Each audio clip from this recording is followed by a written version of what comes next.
Bonjour et bienvenue dans la 4e vidéo pour les 4e. Nous allons traiter ensemble l'exercice supplémentaire numéro 5. Dans un repère orthonormé, on considère le cercle C de centre E 1, 2 et de rayon 5. Le point P 5, 5 se trouve-t-il sur le cercle?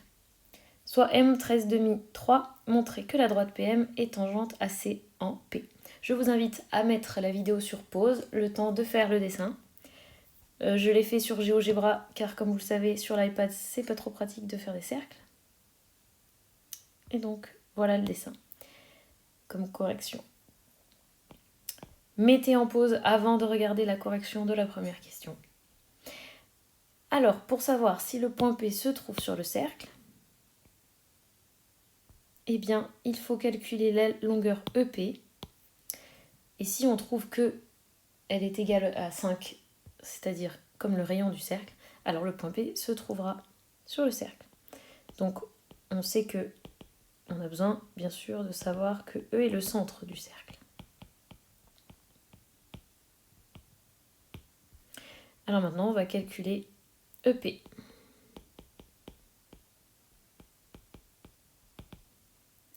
On va utiliser notre formule qui nous a beaucoup manqué. XP moins XE au carré plus YP moins YE au carré. Avec les données de l'énoncé, j'ai 5 moins 1 au carré plus 5 moins 2 au carré. Je calcule, j'obtiens ici 4 au carré et j'obtiens ici 3 au carré, c'est-à-dire racine carrée de 25 et donc 5. Comme 5 c'est la valeur du rayon du cercle, alors on sait que P appartient au cercle. On a répondu à la première question. Deuxième question. Alors, montrer que la droite PM est tangente au cercle en P. Alors la première chose, c'est qu'il faut qu'il y ait un point commun entre la tangente et le cercle, et on l'a, c'est le point P. La deuxième chose, c'est qu'il faut que le rayon soit perpendiculaire à la droite.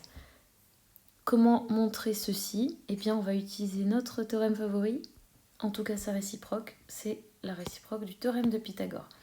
Donc on a besoin des 3 longueurs du triangle. On en a déjà une. On va maintenant calculer EM en procédant comme toujours.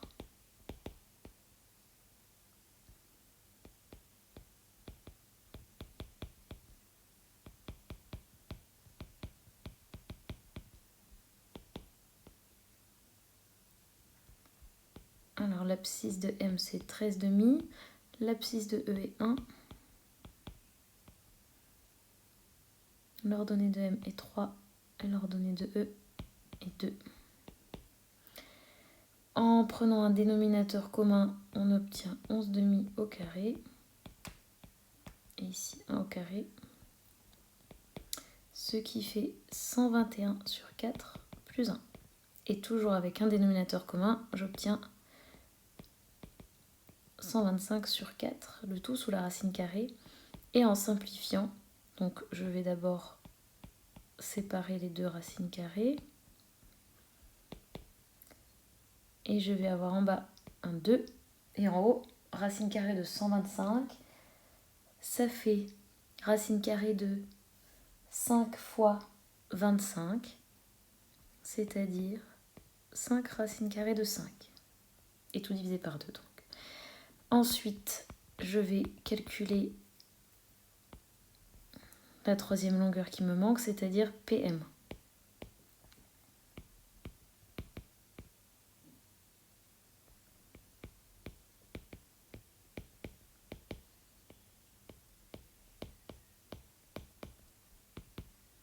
On a 13 demi moins 5 au carré plus 3 moins 5 au carré.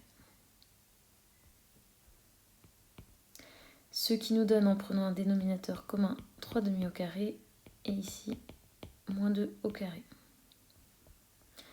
C'est-à-dire 9 quarts plus 4, tout ça sous la racine carrée. En prenant un dénominateur commun, on obtient racine carrée de 25 sur 4, c'est-à-dire 5 demi. Voilà, on a les 3 longueurs. Donc maintenant, je voudrais appliquer la réciproque du théorème de Pythagore. Donc on se place dans le triangle EMP et il faut regarder qui est le côté le plus long. Donc d'après le dessin, c'est EM. Je vais quand même regarder le calcul parce qu'on ne sait jamais si j'ai fait une erreur. Alors il faudra que je la corrige. Donc on a ici 125 quarts. Si je regarde avec ma calculatrice, cela fait 31,25. Je peux me l'écrire au crayon dans un coin. Donc ceci fait 31,25. Ici on a 25 sous la racine et ici 25 quarts avec la calculatrice ou avec votre tête, ça marche aussi. Ça fait 6,25. À l'intérieur de la racine, hein, je parle bien. 6,25. Donc le plus grand côté, c'est bien EM. Alors, EM est le plus grand côté.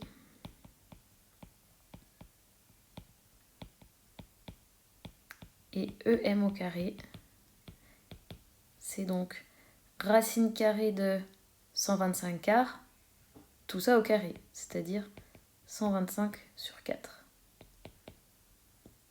31,25. Tout à l'heure je l'ai dit mais je ne l'ai pas écrit. Voilà. Ensuite, PM au carré plus EP au carré. Eh bien alors je vais avoir 25 quarts plus 25. Et avec la calculatrice, j'obtiens 31,25. Je constate ici qu'on a le même résultat. Donc cela fonctionne. On a un triangle rectangle.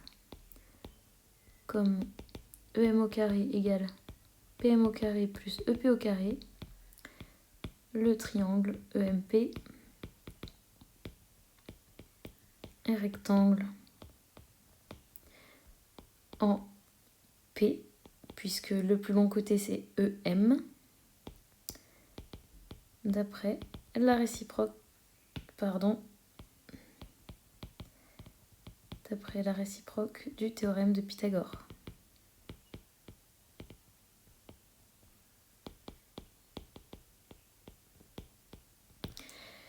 Bon, qu'est-ce qu'on voulait montrer déjà? Que la droite PM était tangente au cercle. Donc on sait que E est le centre du cercle C. Et on sait maintenant que la droite PM est aussi perpendiculaire à EP. Eh bien, on a tout dit pour expliquer que PM est tangente au cercle. Donc, PM va être perpendiculaire à EP. Et ainsi, PM est tangente à C en P. Voilà, et cela termine l'exercice supplémentaire numéro 5. Dans la prochaine vidéo, on fera l'exercice supplémentaire numéro 6, donc essayez de le faire avant. Et surtout, n'oubliez pas de rester à la maison et de mettre un pouce bleu si vous avez tout compris.